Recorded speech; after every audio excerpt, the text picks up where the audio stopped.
미닝 아키텍처는 크게 세 가지 요소, 모두 A로 시작합니다. Actor, Action, Artifact 세 가지입니다.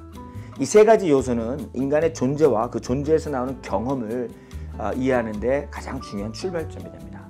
저희들의 퍼스나, 아이덴티티 퍼스나는 그렇게 단순하지 않다라는 겁니다.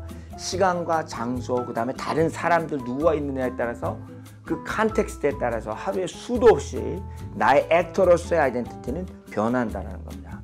이와 같이 액터로서의 우리 아이덴티티는 다른 액터들과의 또한 관계를 설정해 주죠. 남편은 부인이 있고, 자식은 부모가 있고, 교수는 학생이 있고, 동료는 또 다른 동료가 있어요. 이 모든 액터들은 그들이 처해 있는 그 퍼티큘러한 컨텍스트에서 반드시 어떤 도구를 사용합니다. 군인들은 군복을 입습니다.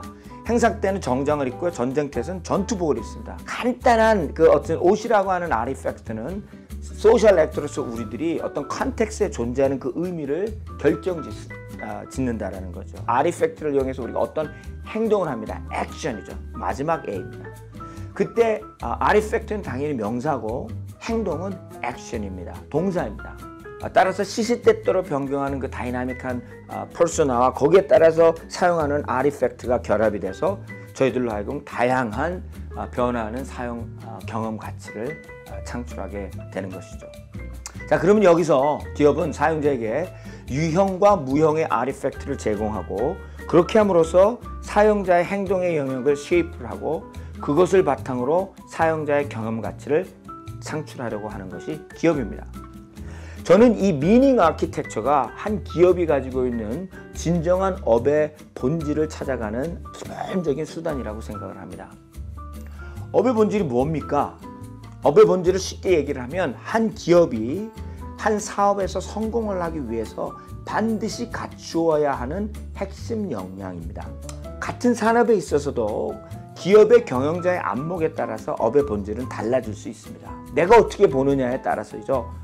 전통 기업이 디지털 혁신을 하기 위해서 근본적인 그 업의 본질을 뜯어 고쳐야 합니다. 그리고 그거의 출발점은 미닝 아키텍처에서 시작합니다. 자, 그렇게 하기 위해서는 업의 본질을 말씀드린 것처럼 명사 중심에서 미닝 아키텍처, 즉 사용자로서의 액터, 그같이 하는 동사로서의 액션, 그리고 그때 사용되어지는 도구로서의 아티팩트에 관한 정확한 어떤 인식을 가지고 있어야 된다는 겁니다. 자, 그러면 디지털 혁신 속에서 여러분은 어떻게 여러분의 기업의 업의 본질을 발견할 수 있을까요? 그것은 디지털 기술의 속성을 미닝 아키텍처에 적용을 함으로써 새로운 미닝의 가능성을 찾아가 보는 것입니다. 자동차는 사람과 물건의 이동을 목적으로 하는 도구입니다. 그래서 그 자동차와의 관계를 맺는 액터들은 보통 소유자, 그 다음에 운전자, 그리고 승객, 패신저로 나눠질 수 있습니다. 대부분의 자동차는 운전자라고 하는 그 액터를 중심으로 해서 운전이라고 하는 그 액션을 돕기 위해서 이렇게 디자인이 되어 있죠. 자, 그런데 여기서 autonomous vehicle이 나와서 자동차가 혼자서 막 자율운행을 할 수 있게 되면 어떻게 됩니까? 그때는 운전자라고 하는 가장 중요한 다미넌트한 그 액터의 캐테고리가 자동차라고 하는 그 vehicle, 의 아티팩트와 그 다음에 그 사람이 취하는 운전이라고 하는 액션이 그 관계가 미닝 아키텍처가 허물어져 버린다는 겁니다. 그러면 그렇게 더 이상 운전을 필요 없는 자동차는 어떤 의미를 가져야 되는가? 전부 다 패신저거든요. 근데 그 패신저가 자동차 안에서 취할 수 있는 액션이 무엇인가에 대해서, 그래서 어떤 액터들이 될 것인가에 대해서 고민을 해야 된다는 거죠.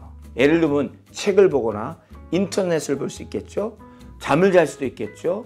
그럼 그 사람들의 그 액터는 뭐를 하는 사람들이에요? 뭐 워커, 리더가 되겠죠. 그 사람들에게 있어서 가장 어려운 부분이 무엇일까요? 만일 참을미거든요. 그러면 자율자동차가 성공적으로 자신의 미닝 아키텍처를 완성하기 위해서는 어떤 기술이 필요하냐?